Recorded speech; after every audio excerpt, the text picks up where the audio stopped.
তো চলে আসলাম নতুন আবার একটা মিনি ব্লগ নিয়ে। আর আজকে দেখছেন নতুন সদস্য আমাদের ভিডিওতে। হ্যাঁ, ওকে নিয়ে চলে যাচ্ছিলাম গোবরডাঙ্গাতে।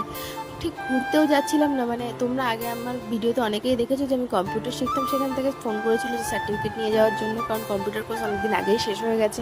তার জন্য চলে গেছিলাম কম্পিউটার থেকে সেই সার্টিফিকেটটা আনতে।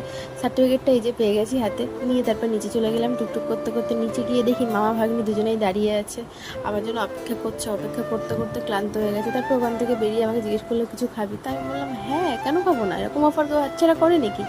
তারপরে এই যে দুজন মিলে, মামি আর ভাগ্নি মিলে যত রাজ্যের গল্প সেসব করে ফেলছিলাম দুজন মিলে। তারপর অনেক গল্প টল্প করার পরে তারপরে এই যে খাবার চলে আসলো। কী কী অর্ডার করেছিলাম সব আমার মনে নেই, যাই হোক না কেন চিকেন কষা, নান টান এসবই ছিল। তারপরে ওখান থেকে আমরা এই যে আড়াইজন মিলে গল্প করতে করতে চলে আসলাম বাড়িতে। আর আমার ভিডিও তোমাদের কেমন লাগলো কমেন্ট করে জানিও, ভালো লাগলে লাইক কমেন্ট শেয়ার করো, সাবস্ক্রাইব করো। বাই।